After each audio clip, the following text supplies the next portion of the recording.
Nagtatago ang babae sa banyo para mahuli ang kababalaghang ginagawa ng kanyang asawa. Pero wala siyang kamalay-malay na siya pala ang masosorpresa sa kanyang matutuklasan. Ang babaeng si Kayla Martinez, isang 28 taong gulang na marketing executive, ay laging positibo sa buhay. Sa kabila ng kanyang magandang ngiti at masayahing ugali, palagi naman siyang bigo sa kanyang buhay pag-ibig.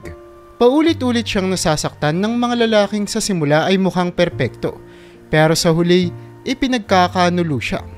Ang bawat pagtataksil ay nagiiwan ng mas malalim na sugat. Unti-unting bumababa ang kanyang tiwala sa sarili at paniniwala sa tunay na pag-ibig. Isang gabi nakaupo si Kayla sa paborito niyang kapehan. Walang gana na hinahalo ang kanyang kape. Nakaupo naman sa tapat niya ang matalik niyang kaibigan na si Lilibet. Nakilala siya mula pa noong kolehiyo. Hindi ko maintindihan, Lilibet eh. Ano bang mali sa akin? Tanong ni Kayla. Puno ng lungkot at frustration ng boses. Hinawakan ni Lilibet ang kamay ni Kayla. Kayla, walang mali sa'yo. May mga lalaki lang talagang hindi tama mag-isip. Karapat dapat ka sa mas mabuting mga bagay. Napabuntong hininga si Kayla. Tumingin sa labas ng bintana. Ang sakit lang kasi, alam mo, tuwing magtitiwala na ako, lagi na lang pinapatunayan ng buhay na mali pala yung mga desisyon ko. Naalala niya si Mark, ang huli niyang kasintahan. Halos 1 taon na silang magkasama nang malaman niyang may iba pala itong babae. Nadiskubre niya ito sa pinakamasakit na paraan, sa pamamagitan ng litrato mula sa isang kaibigan na nagpakita sa kanyang larawan ni Mark kasama ang ibang babae sa isang romantikong hapunan habang nagde-date ang dalawa. Parang nadurog ang kanyang puso. Iniwan siyang pakiramdam na walang halaga at labis na nasaktan. Naalala mo si Jake? Pagpapatuloy ni Kayla na halos maiyak na. Diba napaka-charming niyang lalaki? Ang bait-bait. Akala ko iba siya pero yung mga message mula sa kaibigan niya, alam ko talagang may mali, may something sa kanilang dalawa. Pinisil ni Lilibet ang kanyang kamay. Hindi mo kailangang harapin ito ng mag-isa. Nandito kami ni Jen para sa'yo. Makikita mo rin ang tamang tao para sa'yo, sigurado ako. Tumango si Kayla. Kahit mabigat ang kanyang puso, inilaan niya ang sarili sa trabaho, umaasang makakahanap ng aliw sa kanyang karera bilang isang marketing executive. Ngunit, ang kalungkutan ay patuloy na kumakain sa kanyang puso. Madalas niyang tanungin ang sarili kung ano ang mali sa kanya, kung bakit tila siya lang ang nakakaakit ng mga taong sa huli ay masasaktan siya. Samantala sa kabilang dako, si Chris Herrera naman na 30 taong gulang na lalaki ay isang tahimik na software developer na nakahanap ng aliw sa kanyang pag-iisa at sa prediktibong takbo ng kanyang buhay. Matangkad siya, may magandang itsura at tahimik na personalidad. Si Chris ay laging misteryoso sa mga tao sa paligid niya. Sa kabila ng kanyang itsura, siya ay laging nag-iisa lamang, bihirang magbukas o magkwento sa iba. Isang Sabado ng hapon, si Chris ay nasa kanyang paboritong lugar sa lokal na library ng syudad. Isang sulok kung saan maaari siyang magbabad sa kanyang mga libro. Ang kanyang matalik na kaibigan na si Dave ay natagpuan siya roon at naupo na may ngiti. Nagtatago ka pa rin dito sa library, pagbibiro ni Dave sa kanya. Tumingala si Chris mula sa kanyang libro. May bahagyang ngiti sa kanyang mga labi. Alam mo naman na gusto kong rito lang ako. Tahimik. Umiling si Dave at tumawa. Pare, kailangan mong lumabas. Makipagkita ka sa mga tao. Gwapo ka naman, Chris. Bakit hindi ka nagde-date ng mga babae? Kung gustuhin mo, maraming mga babae ang pipila sa'yo. Nagkibit balikat si Chris. Ibinalik ang tingin sa kanyang libro. Hindi ako interesado sa drama. Komplikado ang mga relasyon. Umupo ng pabalik si Dave. Nakatiwid ang mga braso. Hindi lahat ng relasyon ay tulad sa mga magulang mo, Chris. Dapat bigyan mo ng pagkakataon ang ibang tao. Paano na yung babae sa office party? Naalala mo? Mukhang interesado sa iyo yun. Napabuntong hininga si Chris. Isinara ang libro. Hindi ko alam, Dave. Parang nakita ko na kasi ang maraming relasyon na nasira. Mas ligtas na ganito na lang ako. Lumaki si Chris na nasaksihan ang magulong pagsasama ng kanyang mga magulang. Puno ng pagtatalo at sa huli ay paghihiwalay. Malaki ang naging epekto nito sa kanya. Kaya takot siyang magmahal at mangako. Natatakot siyang maulit ang mga pagkakamali ng kanyang mga magulang. Kaya pinili niyang iwasan ang mga romantikong relasyon. Lumapit si Dave. Seryoso ang ekspresyon. Pare, hindi lahat ay tulad ng mga magulang mo. May tao dyan na para sa'yo. Taong makakaintindi at tatanggap sa'yo. Sa kabila ng kanyang pag-aalinlangan, hindi may tatanggi ni Chris ang kalungkutan na pumapasok sa mga tahimik na sandali. Hinahangad niya ang koneksyon. Isang taong makakaintindi at tatanggap sa kanya. Ngunit ang takot na masaktan o makasakit sa iba ang nagpapanatili sa kanya sa distansya. Si Kyla at Chris ay nakatira sa parehong lungsod, ngunit sa magkaibang mundo. Hindi pa nagtatagpo ang kanilang mga landas. Ang buhay na puno ng sigla ni Kyla at ang tahimik na lakas ni Chris ay parang dalawang bahagi ng isang barya. Bawat isa ay naghahanap ng isang bagay na hindi pa nila natatagpuan. Habang si Kyla ay nakikipaglaban sa mga multo ng kanyang mga nakaraang relasyon, si Chris naman ay nakikipaglaban sa kanyang takot na mapalapit siya sa iba at tuluyang makabuo ng isang relasyon na pakiramdam niya ay pagsisisihan niya sa huli. Patuloy ang kanilang mga buhay nang hindi nila alam ang epekto na magkakaroon sila sa isa't isa. Ang paghahanap ni Kyla para sa tunay na pag-ibig at ang pagnanais ni Chris para sa isang makahulugang koneksyon ay mga paglalakbay na magtatagpo sa hinaharap. Magdadala sa kanila sa mga hindi inaasahang pagkatuklas sa isa't isa. Habang sila'y naglalakbay sa kanilang mga personal na laban, may plano ang kapalaran na pagtagpuin sila. Nag-aalok ng pagkakataon na maghilom at mahanap ang pag-ibig na nararapat para sa kanila. Ngunit sa ngayon, sila ay mga estranghero pa rin. Bawat isa ay umaharap sa kanilang mga demonyo at umaasa para sa isang mas magandang bukas. Isang gabi ay halos kalad ka rin na nga nila Lilibet at Jen si Kyla sa isang party. Umaasang makakatulong ito para makalimutan niya ang sakit ng kanyang mga nakaraang relasyon. Masaya ang club, puno ng musika, tawanan at mga taong nagsasayawan. Pilit ngumiti si Kyla. Sinusubukan ring magpakasaya. Tara na Kyla, sayaw na tayo. Sigaw ni Lilibet sa ibabaw ng ingay. Hinila siya patungo sa dance floor. Sinubukan ni Kyla na mag-enjoy. Sumasayaw sa ritmo ng musika pero ang isip niya ay palaging bumabalik sa mga nakaraang relasyon. Uminom siya ng kanyang cocktail, umaasang makakalimutan ang sakit sa puso, kahit sandali lamang.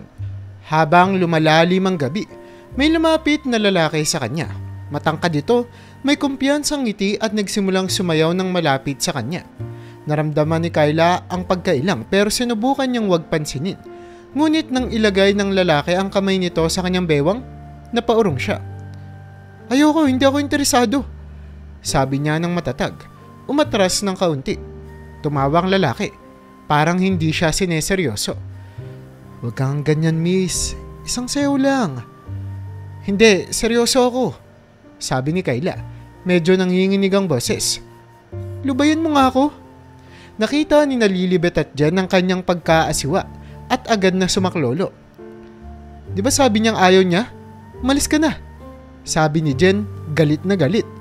Pakiramdam ni Kyla ay natakot at nasaktan siya. Uuwi na ako. Sabi niya sa mga kaibigan. Nangingilid ang luha sa kanyang mga mata. Sa kabila ng kanilang pagtutol, nagdesisyon siyang umalis ng club. Kailangan niyang mapag-isa.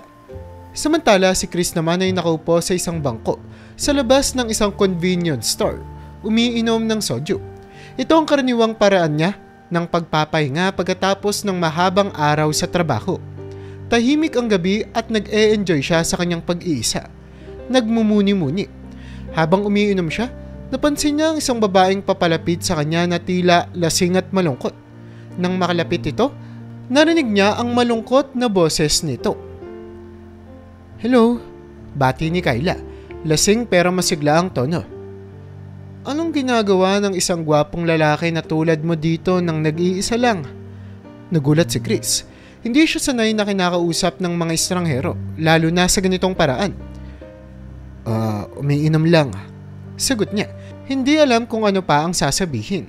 Umupo si Kyla sa tabi niya. Masyado itong malapit sa kanya kaya naman hindi alam ni Chris ang kanyang gagawin. Mukhang kailangan mo ng kasama, sabi niya habang tumatawa. Pasensya na, ang pangit kasi ng gabi ko. Tumingin si Chris sa kanya. Napansin ang lungkot sa kanyang mga mata sa kabila ng pilit na kasiyahan. Pangit yung gabi mo? Hay nako, wala kang idea, sabi ni Kyla. Nagsimulang ikwento ang kanyang mga nabigong relasyon. Ang creepy na lalaki sa club at ang kanyang pakiramdam ng kalungkutan. Tahimik na nakinig si Chris.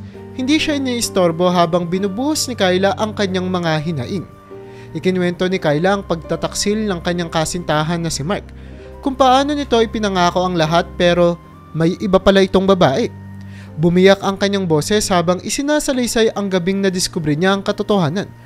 Ang larawan ni Mark at ng ibang babae na tumatak sa kanyang alaala. Hindi ko maintindihan kung bakit paulit-ulit na lang nangyayari ito sa akin, sabi ni Kyla. Nangingilid na ang mga luha. Ano pang mali sa akin, ha? Ano sa tingin mo? Umiling si Chris. Lumambot ang ekspresyon. Malayo siyang nakatingin habang nagsalita. Sa tingin ko, wala namang mali sa'yo. May mga tao lang siguro na hindi talaga marunong magpahalaga. Nagulat si Kyla sa banayad na tono niya. Talaga? Tumango si Chris. Oo naman. Halata naman sa'yo na deserve mong magagandang bagay. Habang patuloy na nagkikwento si Kyla, naramdaman ni Chris ang kaginhawaan sa kanyang presensya. May kung anong bagay sa kanyang pagiging bukas, kahit lasing na nagustuhan niyang pakinggan. Halos handa na siyang magkwento nang mapansin niyang tumigil na si Kyla sa pagsasalita. Nakita niyang nakatulog na ito. Nakasandal ang ulo sa kanyang balikat. Napabuntong hininga si Chris. Tinitignan ang payapang mukha ni Kyla. Alam niyang hindi niya pwedeng iwan siya ng ganito na lamang. Maingat niyang binuhat si Kyla. Dinala siya sa kanyang malapit na kondo. Inihiga siya sa sofa. Tinakpan ng kumot. Matulog ka ng mahimbing. Bulong niya bago umalis. Pagkatapos ay nagrenta siya ng kwarto sa malapit na hotel para magpalipas ng gabi. Ayaw niyang makaabala sa pribadong pagtulog ng babae. Kinabukasan bumalik si Chris sa kanyang kondo. Nakita niyang kagigising lang ni Kyla. Nagtingin-tingin siya, litong-lito, bago siya napansin. Magandang umaga. Bati ni Chris ng mahina. Ayos ka lang ba? Umupo si Kyla. Kinukusot ang mga mata. Dito ba ako natulog? Tumango si Chris. Sobrang pagod ka na. Ayoko naman maiwan kang mag-isa kaya dinala kita rito. Huwag kang mag-alala, doon ako natulog sa ibang lugar. Nagrenta ako ng hotel. Nangilid ang luha ni Kyla. Naantig sa kabutihan ni Chris. Salamat. Wala pa akong nakikilalang ganito kabait na lalaki. Nagkibit balikat si Chris. May maliit na ngiti sa mukha. Ginawa ko lang kung ano ang sa tingin kong tama. Tumayo si Kyla. Medyo nahihiya pero labis na nagpapasalamat. Hindi ko alam kung papaano kita papasalamatan. Natawa ng bahagya si Chris. Hindi mo naman kailangan. Basta alagaan mo lang ang sarili mo. Habang naghahanda na si Kyla na umalis, naramdaman niyang may kakaibang koneksyon sa tahimik at mabait na lalaking ito. Hindi niya maipaliwanag pero alam niyang gusto niyang makita siyang muli. Si Chris naman, nakaramdam ng init sa kanyang puso na matagal nang nawala. Iniisip kung ang hindi inaasahang pagkikita na ito ay simula na ng pagbabago.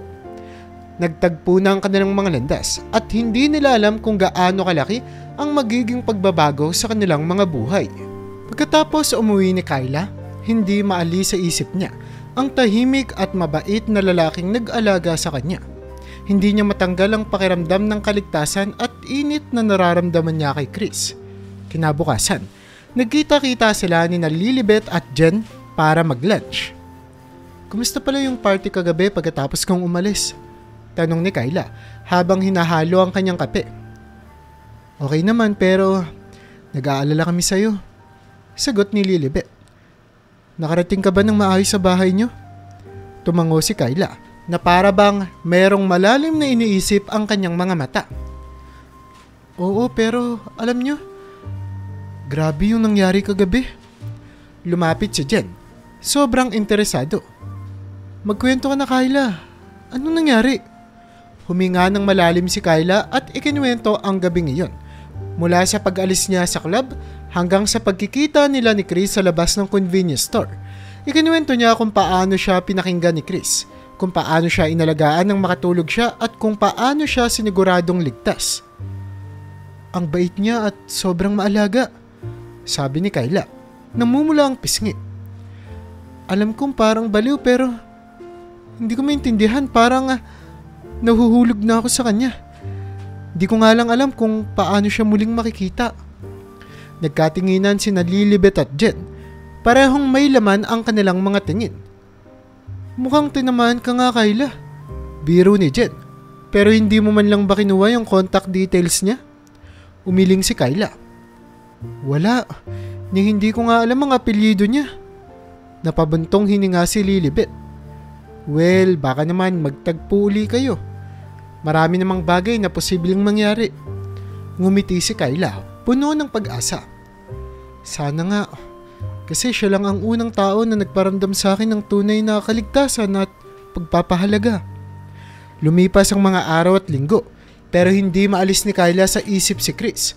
Patuloy siya sa trabaho, pero madalas lumilipad ang kanyang isip sa gabing iyon. Nagtataka siya kung muli pa ba silang magkikita. Isang umaga, abala si Kyla sa trabaho. Naghahanda para sa isang mahalagang business meeting sa isang potensyal na partner. Mahalagang proyekto ito kaya kinakabahan siya.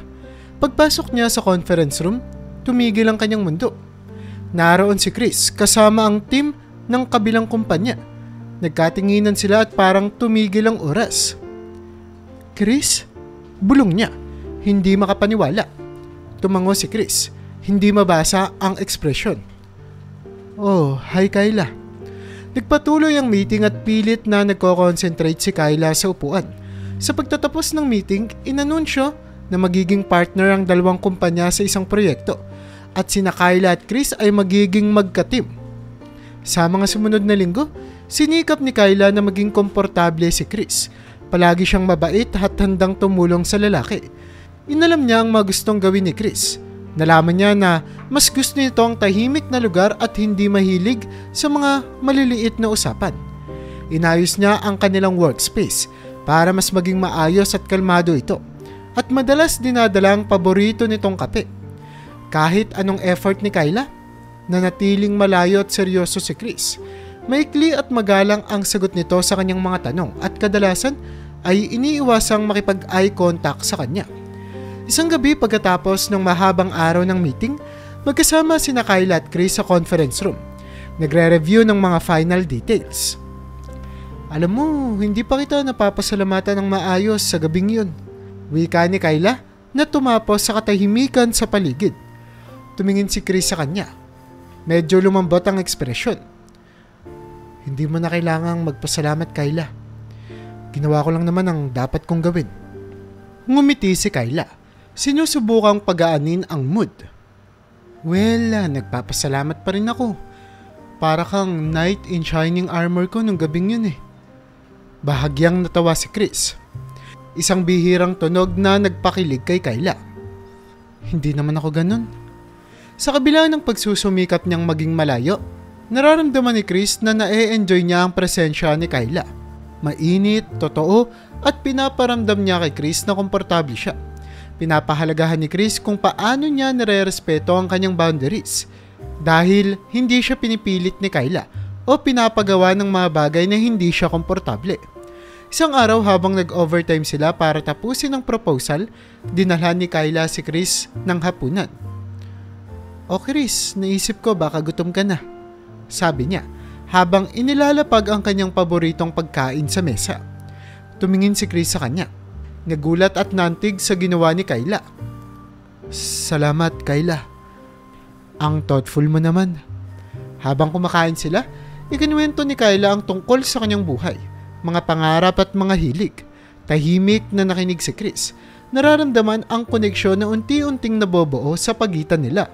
Natagpuan niyang madalas siyang umingiti. tumatawa sa mga biro ni Kyla at inaabangan ng kanilang mga oras na magkasama. Isang gabi, nag-iinom si Chris kasama ang kanyang matalik na kaibigan na si Dave. Nakaupo sila sa paborito nilang bar, nagkukwentuhan. Pare, parang napapansin ko na ang saya mo nitong mga nakaraang araw. Puna ni Dave habang umiinom ng beer. Anong meron? Nagkibit balikat si Chris. Pilit na itinatago ang dahilan.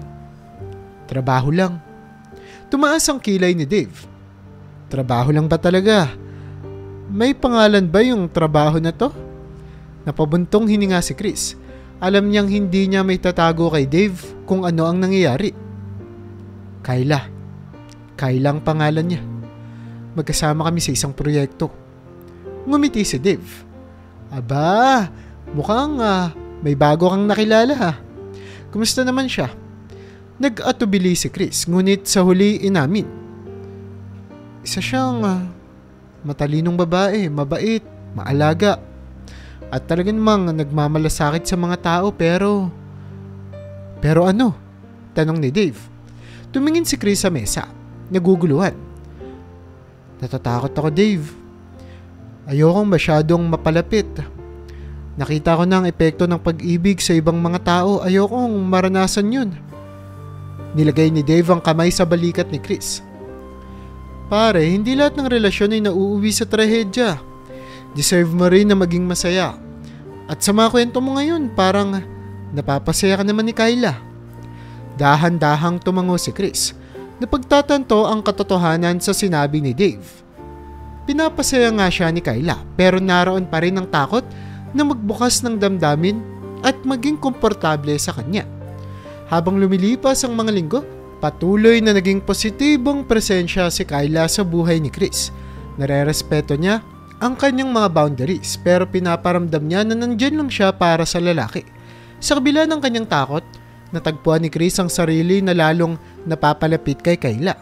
Isang gabi, habang nagtatapos sila ng trabaho, tinignan ni Kyla si Chris at sinabi, Alam mo Chris, natutuwa akong nagkakilala tayo. Pakaramdam ko na kaya kong maging totoo sa'yo. Ngumiti si Chris. Naramdaman ang init sa kanyang puso. Ganyan din ang pakiramdam ko, Kyla. Kinagabihan, habang nakahiga sa kama, iniisip ni Chris si Kyla. Napagtanto niyang may dinala si Kyla sa kanyang buhay na matagal nang nawawala. Ito ay ang pag-asa. Hindi niya alam kung ano ang naghihintay sa hinaharap, pero alam niya ang isang bagay. Ayaw na niyang mawala si Kyla. Nagtagpo ng kanilang mga landas sa hindi inaasahang paraan at ngayon, habang nagtutulungan sila sa trabaho, unti-unti silang nagiging bahagi ng buhay ng isa't isa. Hindi sigurado ang hinaharap pero sa unang pagkakataon sa mahabang panahon, handa na si Chris na sumugal. Patuloy na nagtrabaho ng malapit sina Kyla at Chris sa kanilang proyekto. At sa paglipas ng panahon, lalo silang nagkakilala ng mabuti. Nagbahagi sila ng mga kwento tungkol sa kanilang nakaraan, mga pangarap at mga takot. Natutunan ni Kyla ang hilig ni Chris sa coding at ang pagmamahal nito sa tahimik at mapayapang lugar. Natuklasan naman ni Chris ang kasiyahan ni Kyla sa marketing at ang galing nito sa pag-unawa sa pangangailangan ng mga tao. Isang gabi pagkatapos ng isang produktibong araw, nagpasya silang maghapunan sa isang payapa na restaurant malapit. Ang ambience sa restaurant ay mainit at nakakaakit na may malambing na musika sa background. Kyla, pwede ba kitang tanungin ng isang bagay? Sabi ni Chris. Tumititig sa kanya mula sa ibabaw ng lamesang may kandila. Siyempre Chris, ano man yan? Sagot ni Kyla. Kinakabahan pero excited. Ano yung pinaka-paborito mong naging memorya? Tanong niya. Tunay na interesado. Nag-isip si Kyla sandali at ngumiti.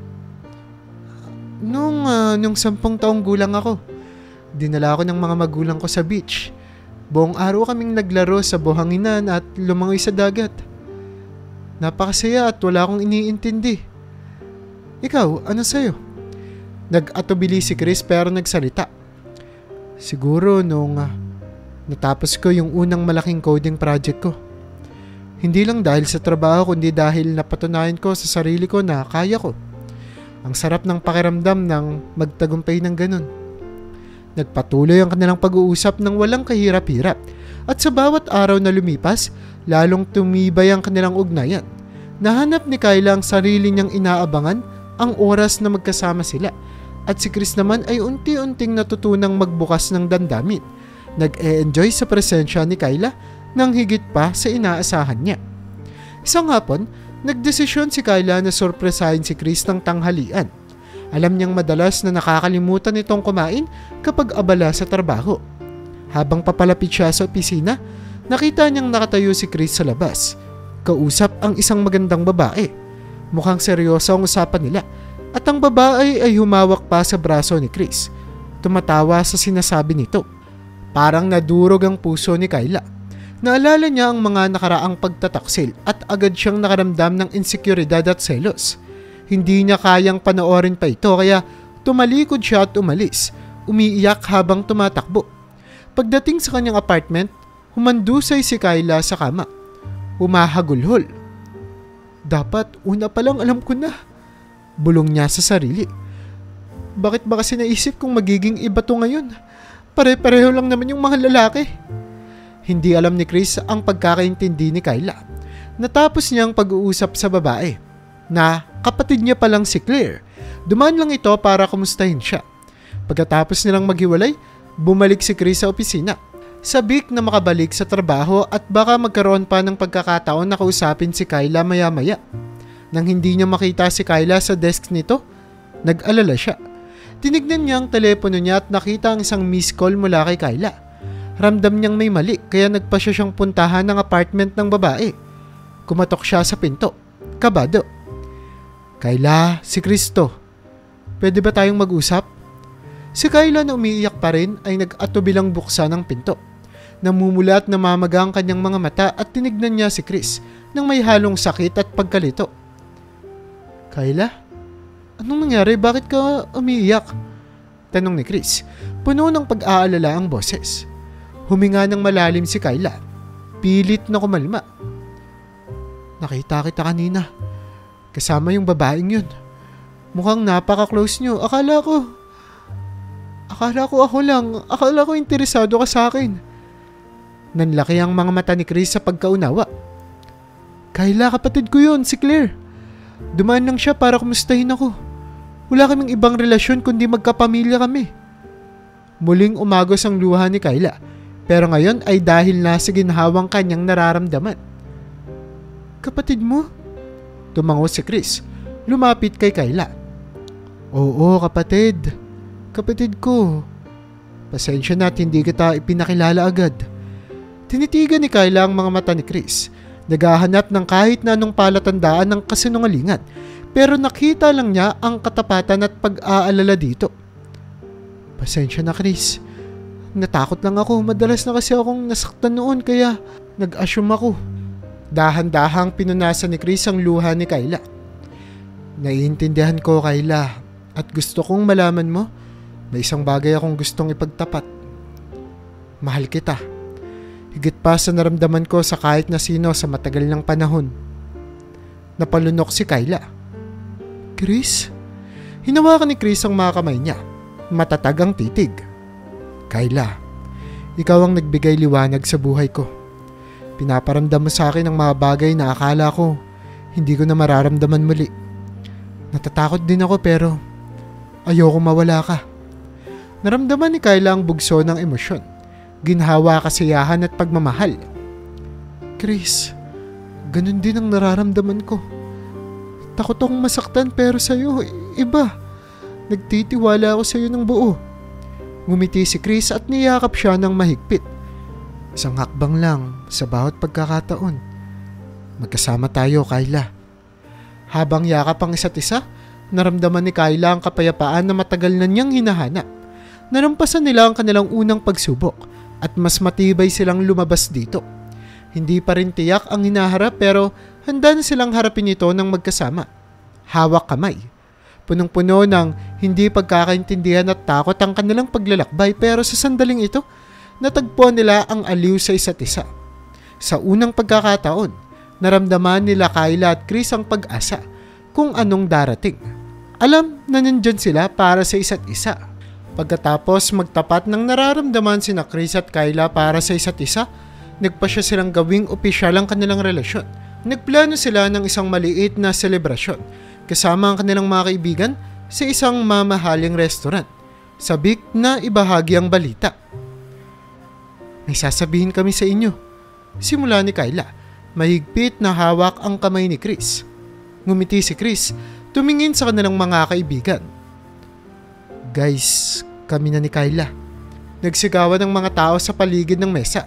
Agad ninayakap ni Lilibet at Jen si Kyla, habang si Dave naman ay tinapik sa likod si Chris. Sa wakas pare, sabi ni Dave. Matagal na kaming umaasa para sa inyong dalawa na magkatuluyan kayo. Pinunasan ni Lilibet ang luha sa kanyang mata. Masaya ako para sa inyo. Karapat dapat lang na maging kayo talaga. Ang gabi ay puno ng tawanan, pagbati at magagandang hangarin. Naramdaman nila Kyla ang init sa kanyang puso. Nagpapasalamat sa suporta ng kanilang mga kaibigan. Parang ang lahat ay sa wakas nagiging maayos na. Isang taon ang lumipas at ang relasyon ni Kyla at Chris ay lalo pang namulaklak. Iginugol nila ang kanilang mga weekend sa pag-explore sa syudad, pagsubok ng mga bagong restaurant at pag-enjoy sa mga tahimik na gabi. Lalong lumalim ang kanilang pagmamahalan sa bawat araw. Ngunit isang linggo, nagsimulang kumilos ng kakaiba si Chris. Naging mailap siya bigla. Bihirang mag-text kay Kyla at nagkikita lamang sila ng saglit bawat araw. Mukhang abala siya. Madalas malayo ang iniisip. Sinubukan ni Kyla na hindi pansinin ang kanyang lumalaking kaba. Ngunit bumabalik ang mga alaala ng mga nakaraang pagtataksil. Kinakain siya nito ng takot. Nagsumbong na nga rin siya kila Lilibet isang gabi. May mali, Lilibet. Naging mailap si Chris. Natatakot ako na may tinatago siya sa akin. Pag-amin ni Kyla. Nanginginig ang boses. Ipinatong ni Lilibet ang kamay sa balikat ni Kyla bilang pagpapalakas ng loob. Siguradong wala lang yan, Kyla. Hindi tulad ng iba si Chris. Ngunit hindi maalis ni Kyla ang kanyang takot. Ang kakulangan ng komunikasyon, ang maikling pagkikita, parang pamilyar lahat. Hindi rin gaanong apektado ang mga kaibigan niya kaya't lalo siyang kinabahan. Nagdesisyon na siyang aksyonan ito. Isang gabi nga, gumawa ng paraan si Kyla at siniguradong hindi muna makakauwi si Chris sa kanyang kondo. Pumasok siya ng palihim sa kondo nito gamit ang ekstrang susi na ibinigay ni Chris at nagtago sa banyo. Determinado na malaman ang katotohanan. Malakas ang tibok ng kanyang puso habang pilit niyang dinidinig ang anumang kahina-hinalang tunog. Pagkatapos ng tila walang katapusang paghihintay, narinig niya ang pagbukas ng pinto at ang mga tunog ng mga tinig. Para bang ang mga tinig na ito ay nanggagaling sa mga babae. Tila natutupad ang kanyang pinakamasamang takot. Binuo niya ang kanyang loob at lumabas ng banyo. Handa nang harapin si Chris. Ano naman kaya ang mga tunog na kanyang naririnig? At paano nito mababago ang kanyang buhay at ni Chris magpakilanman? Pero sa kanyang pagkagulat, nakita niya si Chris sa sala, napapalibutan ng kanilang mga kaibigan at pamilya. Nandoon sina Lilibet, Jen, Dave at maging si Claire, ang kapatid ni Chris, na lahat ay nakangiti sa kanya. Ang silid ay pinalamutian ng mga ilaw na parang bituin at mga talulot ng rosas. Nanlaki ang mga mata ni Kyla sa gulat. Anong nangyayari? Lumapit si Chris. Hawak ang isang maliit na kahon na naglalaman ng singsing. Kyla, alam kong naging kakaiba ako nitong mga nakaraang araw. Patawarin mo ako kung nag-alala ka. Ang totoo, pinaplano ko itong sorpresa para sa iyo. Gusto kong maging perpekto ito. Lumuhod siya sa isang tuhod. Tinignan si Kyla nang may pagmamahal sa kanyang mga mata. Kyla, nagdala ka ng sobrang saya at kaligayahan sa buhay ko. Pinabuti mo ko at hindi ko maisip ang buhay ko nang wala ka. Kaya Kyla, will you marry me? Bumuhos ang mga luha sa mukha ni Kyla habang tumatango siya, hindi makapagsalita. Oo Chris, oo. Nagkagulo sa tuwa at palakpakan ng buong silid. Isinuot ni Chris ang singsing sa kanyang daliri at tumayo. Niyakap siya ng mahigpit. Pagkatapos habang nakaupo sila kasama ang kanilang mga kaibigan, ipinaliwanag ni Chris ang lahat. Alam mo Kyla, Nahihirapan talaga ako sa aking emosyon.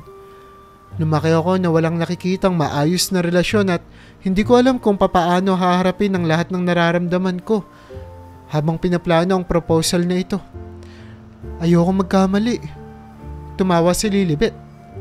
At lahat kami ay alam na nagtatago ka sa banyo. Hindi ko kasi napigilan na sabihin kay Chris. Nagdesisyon kami na gamitin ang sandali na ito para sorpresahin ka. Ngumiti si Kyla. Nakaramdam ng halo-halong ginhawa at saya.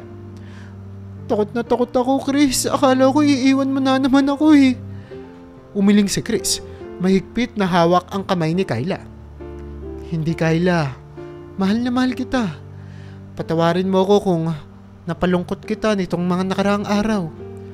Habang lumalalim ang gabi, naramdaman ni Kyla at Chris na lalo silang nagiging malapit sa isa't isa. Ang kanilang paglalakbay ay puno ng mga pagsubok, ngunit hinarap nila ang bawat isa ng magkasama at lumabas na mas malakas. Sa piling ng kanilang mga mahal sa buhay, alam nilang maliwanag ang kanilang hinaharap. Ang kanilang kwento ng pag-ibig na minarkahan ng mga hindi pagkakaunawaan, takot, at sa huli isang taus-pusong proposal ay isang patunay ng kanilang tibay at dedikasyon. At habang tinitingnan nila ang isa't isa sa mga mata, alam nilang handa silang harapin ang kahit na ano pang darating ng magkasama.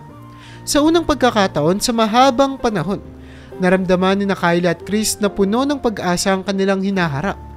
Alam na ang kanilang pag-ibig ay kayang pagtagumpayan ang anumang balakid. At sa pangakong magpakailanman, sinimulan nila ang bagong kabanata ng kanilang buhay. Puno ng pagmamahal, tiwala at hindi matitinag na suporta. Kaya naman kung nagustuhan mo ang storya natin ngayon ay huwag mo namang kalimutang mag-like. Pindutin mo na rin ang subscribe button para lagi pa tayong makagawa ng ganito kagagandang mga istorya sa susunod pang mga araw.